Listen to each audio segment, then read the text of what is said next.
Question 41. A function has a derivative for x such that absolute value of x is less than 2 and has local min at 2, -5. Which statement must be true? Okay, so I've drawn my minimum point here. We should first of all interpret what absolute value of x less than 2 means. And basically that means that the derivative is defined only for 2 to -2. Okay, so we shouldn't say only. We have it's defined for those points, and we don't know anything beyond those points. So we need to do this as a process of elimination. So we take a look at the statement A, f prime of 2 equals 0. Well, we don't know if that's necessarily the case.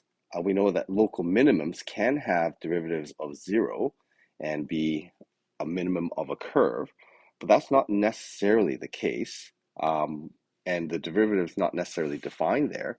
So you could have a kink there that is a local minimum. So we could have a kink like that, which is a local min, and then that would make this statement not true.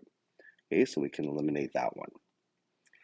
F prime exists at x equals 2. Again, if it's a kink, okay, the derivative doesn't necessarily exist.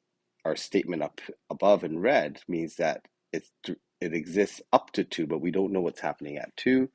So again, based on that kink, we can eliminate that.